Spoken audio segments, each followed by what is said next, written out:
Some people will say, my heart is hardened. I don't feel like I can have this strength to overcome my difficulties.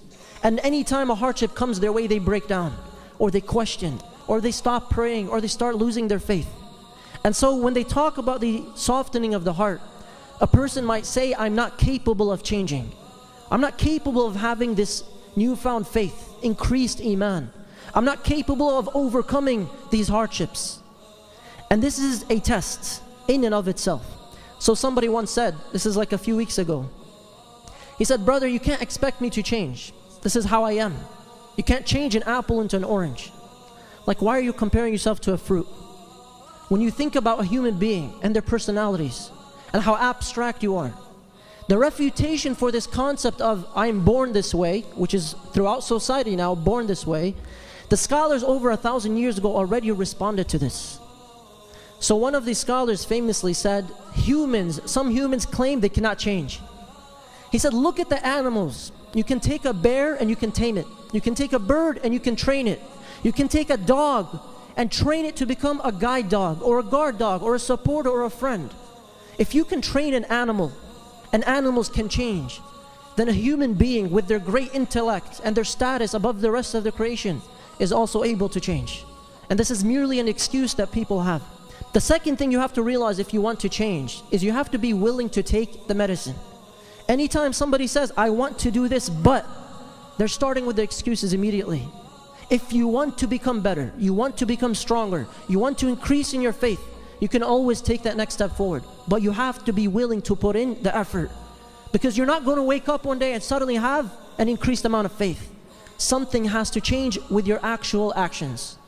And number three, if you're trying to increase and improve, and you're trying to overcome your hardships, and you're trying to reconnect to Allah subhanahu wa ta'ala, remember that you cannot please everyone around you.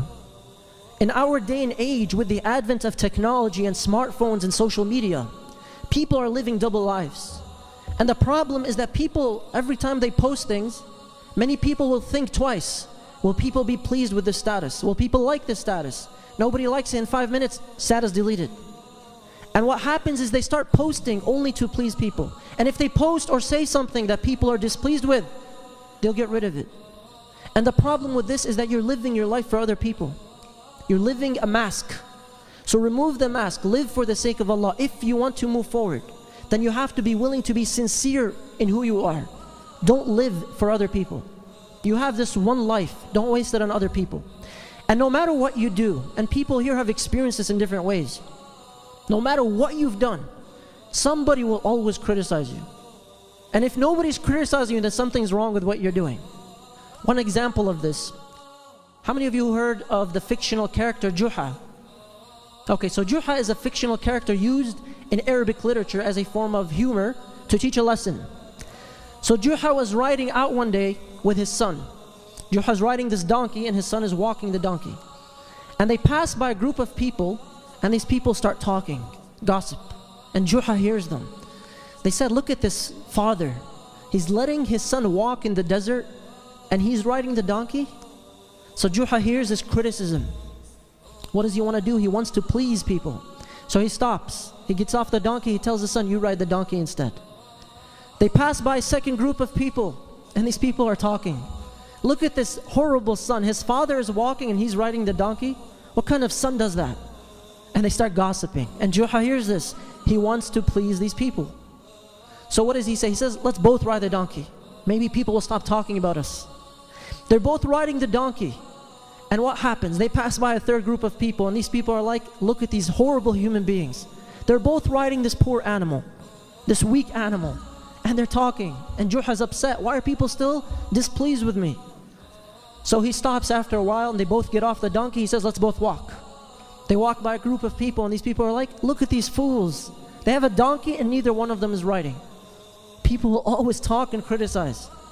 So what does Juha say? He tells his son, let's carry the donkey. They carry the donkey, they pass by a group of people and they just look at him and laugh. Like, are you guys seriously carrying a donkey in the middle of a desert? And the problem is when you live your life to only please other people, you're limiting your potential. You're limiting who you really are. You're limiting all the goals and objectives that will actually benefit you in this life and in the next life. and you're masking and limiting the potential you have to reconnect to Allah subhanahu wa ta'ala. Don't live your life for other people. However, always be open to criticism in regards to constructive advice. Always be open to growing. Always be willing to accept something in regards to your shortcomings. Umar ibn Khattab radiallahu anhu said, may Allah subhanahu wa ta'ala have mercy on a person who shows me my flaws. Because you should always want to grow.